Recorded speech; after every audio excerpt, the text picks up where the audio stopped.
Hello everyone, स्वागत है आप सभी का एक बार फिर से आपके अपने चैनल अद्वैत एजुकेशन पे। मैं रुद्र प्रताप सिंह, आप सभी का मैथमेटिक्स फैकल्टी, आप सभी का स्वागत करता हूं आपके अपने चैनल अद्वैत एजुकेशन पे। आशा करता हूं कि आप सभी मस्त होंगे, जबरदस्त होंगे, घर पे होंगे और सुरक्षित होंगे।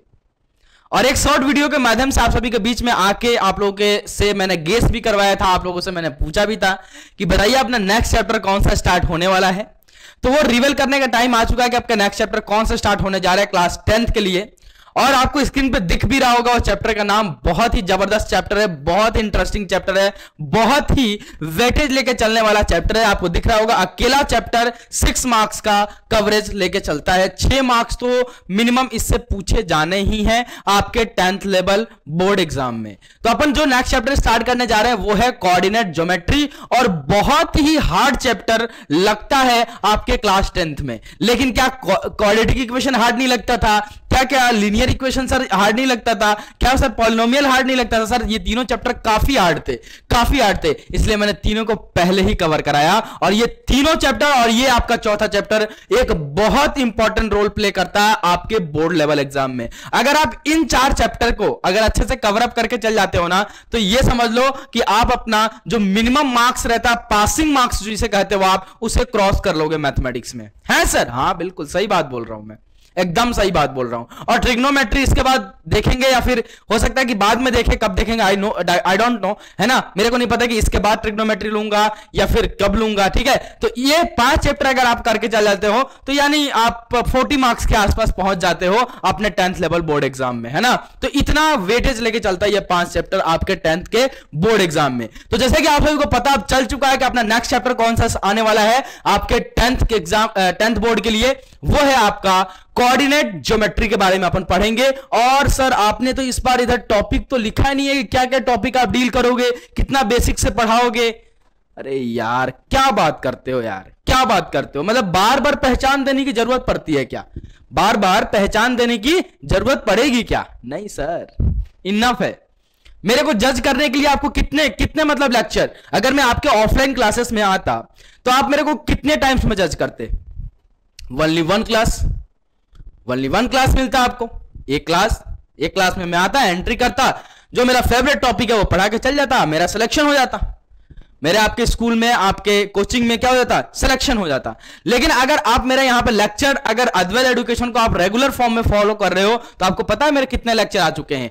मोर देन 85 लेक्चर्स आर अवेलेबल हैं इस आपके चैनल पे, आपके अद्वैत एजुकेशन के चैनल पे। मेरे बस लेक्चर 85 लेक्चर से भी ज्यादा अवेलेबल हो चुके हैं आपके अद्वैत एजुकेशन के चैनल पे। तो भैया 85 लेक्चर इज इनफ है आपके किसी भी टीचर को जज करने के लिए, उसके क्वालिटी को जांचने के लिए, परखने के लिए, समझ गए। और बार बार अब मेरे को बोलने की जरूरत नहीं पड़ेगी कि सर कितना बेसिक से, आपको पता चल चुका है। 3 चैप्टर अपना कंप्लीट हो चुका है, उससे पता आपको चल चुका है कि कितना बेसिक से उठाता हूं और कितने टॉप पे ले जाता हूं, क्या मेरा कंटेंट है, कंटेंट का क्या वेटेज है, और क्या मेरा डिलीवरिंग पावर है, कैसे मैं डिलीवर करता हूं, कितनी आपकी प्रॉब्लम को मैं समझ पाता हूं, कितनी आपकी प्रॉब्लम को मैं फील कर पाता हूं, अपने प्रॉब्लम से उसको रिलेट कर पाता हूं। ये सब चीज आप सभी को बीच आ चुका है, आपको पता लग चुका है। तो बार बार इस चीज को दोहराने की कोई मतलब है नहीं, ठीक है। लेकिन आपको यहां पे मैं एक एक करके लिखवाऊंगा, इसलिए मैंने लाइनिंग स्क्रैच करके लिखा है। इस बार मैं अपने हैंड से लिख के जाऊंगा कि कौन कौन से टॉपिक और किस टाइप से अपन डील करने वाले हैं आपके कोऑर्डिनेट ज्योमेट्री में। तो जैसे कि आप सभी को पता चल गया है कि अपना नेक्स्ट चैप्टर यानी मंडे से आपका क्या होने वाला है भैया? नेक्स्ट चैप्टर स्टार्ट होने जा रहा है मंडे से। इंटरेस्टिंग होना चाहिए हर चीज, समझ रहे हो आप? आपको हंसाने के लिए बोला मैंने, मंडे से, ठीक है। तो मंडे से अपन स्टार्ट कर रहे हैं क्या भैया? कोऑर्डिनेट ज्योमेट्री, जो आपके क्लास 10th के लिए मैं डील करूंगा। क्लास 9th में कोऑर्डिनेट ज्योमेट्री खत्म हो चुका है, लेकिन जो बच्चा का बेसिक्स क्लियर नहीं है ना, वो भी इस लेक्चर को बहुत ही अच्छे से अटेंड कर सकता है। उसको कोई परेशानी, कोई भी असुविधा नहीं होने वाली है। एकदम बेसिक्स से स्टार्ट करने जा रहा हूं मैं, ठीक है। तो आपको पता चल गया कि मंडे से अपन क्या स्टार्ट करने जा रहे हैं भैया? Coordinate geometry. और आपका ये वेटेज कितने नंबर का कवर अप करके चलता है? अगर आपने पूरे मेरे कोऑर्डिनेट ज्योमेट्री के लेक्चर को लेक्चर 1 से लेके एंड टोटल लेक्चर को अगर कवर अप कर दिया, जो कि सबसे हार्डेस्ट चैप्टर में से माना जाता है, तो क्या सर हार्डेस्ट चैप्टर में क्वाड्रेटिक नहीं था, हार्डेस्ट चैप्टर में पेयर ऑफ लीनियर इक्वेशन नहीं था, हार्डेस्ट चैप्टर में पॉलिनोमियल नहीं था? इसलिए तो तीनों के तीनों हार्ड चैप्टर और तीनों आपको पहले कराया कि भैया जांच लो, परख लो और समझ लो और सब चीज मेरे बारे में जान लो कि अगर सर हार्ड चैप्टर को आप इतने इजीली फॉर्म में डिलीवर कर सकते हो, इतना इजी से समझा सकते हो, तो बाकी सारे इजी चैप्टर में तो क्या ही करोगे आप, क्या ही करोगे आप, समझ रहे हो? तो इसलिए मैंने पहले ही बता दिया कि बच्चों के मन में यह शंका ना रह जाए कि भैया चैनल नया है, कंटेंट फ्री दिया जा रहा है, तो क्या पता कुछ भी पढ़ा के चले जाएं, कुछ भी समझा के चले जाएं। ऐसा कुछ नहीं है। पैसे लेके कुछ लोग भी कुछ भी पढ़ा रहे हैं, कुछ भी समझा रहे हैं, लेकिन यहां पे फ्री कंटेंट उनके कुछ भी से बहुत कुछ भी आगे है, बहुत कुछ आगे है, समझ रहे हो आप? तो कभी डरना नहीं है, कभी निराश मत होना, ठीक है?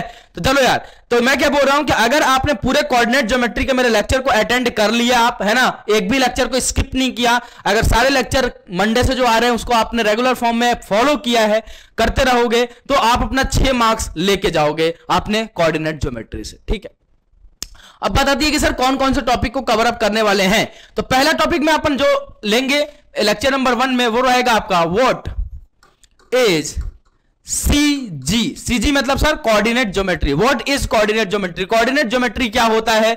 अगर भैया कोई भी एक पॉइंट लेते हैं किसी प्लेन में, तो भैया एक्स कोमा वाई ही क्यों लेते हैं? क्यों नहीं भैया वाई कोऑर्डिनेट पहले आता है? क्यों भैया एक्स कोऑर्डिनेट क्यों भैया वाई कोऑर्डिनेट पहले क्यों नहीं आता है? एक्स कोऑर्डिनेट क्यों पहले आता है? वो 2,3 या 3,4 या ये इसका लिखने का क्या मतलब है? क्यों ऐसा लिखा जाता है? एब्सिसा क्या होता है? ऑर्डिनेट क्या होता है? ओरिजिन क्या होता है?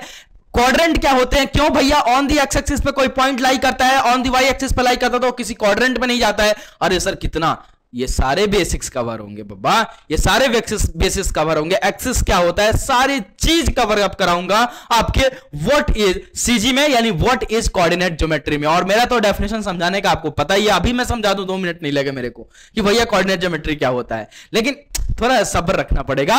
मंडे से, यानी मंडे से अपन स्टार्ट करने जा रहे हैं कोऑर्डिनेट ज्योमेट्री, ठीक है ना? मंडे से आपको लेक्चर मिलना अवेलेबल हो जाएगा। हो सकता है कि 3 या 4 लेक्चर्स भी मिलना चालू हो जाए एक दिन में, तो वो आपकी मर्जी है, आप कितना फॉलो करके चल रहे हो। नेक्स्ट जो अपना रहेगा डिस्टेंस फॉर्मूला के बारे में अपन बात करेंगे, ठीक है ना? डिस्टेंस फॉर्मूला के बारे में अपन बात करेंगे, है ना? और इसके प्रूफ के बारे में बात करेंगे। भैया डिस्टेंस फॉर्मूला आपका जो होता है, root under x2 minus x1 का द होल स्क्वायर प्लस का y2 माइनस y1 का द होल स्क्वायर, ये एक्चुअल में होता क्या है? और सर इसको ऐसे ही क्यों लिखते हैं? ये इसके बराबर ही क्यों आता है कि किसी भी 2 पॉइंट का बीच में, और कोऑर्डिनेट ज्योमेट्री में 2 पॉइंट के बीच का डिस्टेंस क्यों निकालते हैं? ये सारी बातें अपन करने वाले हैं, यानी कितना बेसिक से स्टार्ट होने वाला आप समझ सकते हो। तो दूसरा अपना जो टॉपिक रहेगा आपका डिस्टेंस फॉर्मूला, यहीं से ऑरिजिन फॉर्मूला भी आ जाएगा आपका, ठीक है? तीसरा अपन प्रॉपर्टीज के बारे में पढ़ेंगे, properties of quad. Properties of quad का क्या मतलब है? प्रॉपर्टीज ऑफ क्वाड्रिलेटरल जो आपका है उसके बारे में अपन जानेंगे, समझेंगे, सीखेंगे कि प्रॉपर्टीज क्या है। उस पर बहुत सारे क्वेश्चंस भी लगाएंगे, क्योंकि एक फेवरेट टॉपिक है आपके किसके, कोऑर्डिनेट ज्योमेट्री का, और इससे क्वेश्चंस आते हैं। लेकिन इस बार 2021 वाले में हटा दिया गया था इसको, इस टॉपिक को, लेकिन 2021 में तो पेपर ही नहीं हुआ, हटा के क्या, सारी चीज हटा दिए गए, ठीक है ना? तीसरा अपन जो देखने वाले हैं बेटा वो प्रॉपर्टीज के बारे में, उसके बाद आ जाएगा आपका सेक्शन फॉर्मूला। और सेक्शन फॉर्मूला को तो बेटा बहुत ही अच्छे से फील करेंगे अपन, जो आपको समझ में नहीं आता है, ठीक है ना? इसके बारे में काफी डिटेल में चर्चा होगी, इसके प्रूफ के बारे में चर्चा होगी, क्यों आया, कैसे आया, ये सारी बात अपन करेंगे सेक्शन फॉर्मूला में। उसके बाद आपका आ जाएगा mid point formula, mid point formula, ठीक है ना? ठीक है, उसके बाद मिड पॉइंट फॉर्मूला के बारे में बात करेंगे, कोलिनियर पॉइंट के बारे में बात करेंगे, ठीक है ना? कोलिनियर पॉइंट्स के बारे में बात करेंगे। एंड सर उसके बाद अपन बात करेंगे, कोलिनियर पॉइंट्स हो गया, उसके बाद आपका बात होगा इसमें ज्योमेट्रिकल प्रॉब्लम के बारे में, है ना? कुछ ज्योमेट्रिकल जो प्रॉब्लम्स होते हैं उसके बारे में बात करेंगे, ठीक है ना? उसको कैसे सॉर्ट आउट किया जाए। देन अपन ये हो गया mid point formula, geometrical formula हो गया। सेंट्रोइड के बारे में बात करेंगे, किसके बारे में सर? सेंट्रोइड जो आपका होता है उसके बारे में बात करेंगे, है ना? किसी भी ट्रायंगल का जो सेंट्रोइड होता है उसके बारे में बात करेंगे, सेंट्रोइड के बारे में।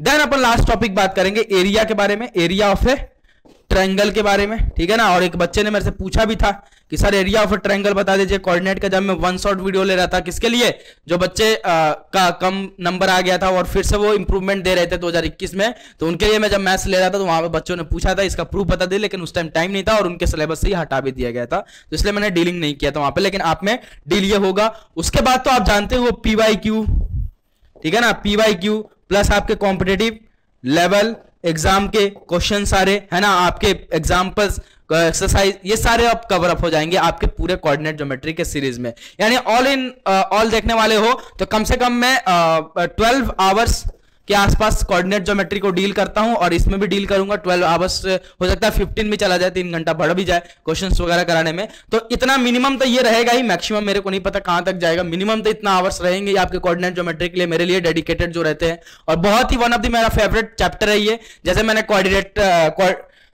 क्वाड्रेटिक इक्वेशन को डील किया, जैसे मैंने आपके लीनियर को डील किया, जैसे मैंने पॉलिनोमियल को डील किया, वैसे ही one of the favourite chapter है मेरा कोऑर्डिनेट ज्योमेट्री, जो बहुत ही डीपली जाके मैं पढ़ाता हूं, बहुत अच्छे से एनालिसिस करा के पढ़ाता हूं इसको, ठीक है। तो बहुत ही जबरदस्त तरीके से अपन पढ़ने वाले हैं, जोश में रहें, होश में रहें, उमंग में रहें, है ना, क्योंकि दुनिया उड़ान देखना चाहती है, उड़ना चाहती है, उड़ान आपकी देखना चाहती है, ये नहीं कि भैया बस बैठे हैं, ऐसा कुछ नहीं है। तो ये सारे टॉपिक्स रहे थे, शायद मेरे से कुछ दब गया, फिर वो चला गया, स्लाइड चेंज हो गया, खैर आपने तो देख ही लिया क्या क्या अपन डील करने वाले हैं, ठीक है।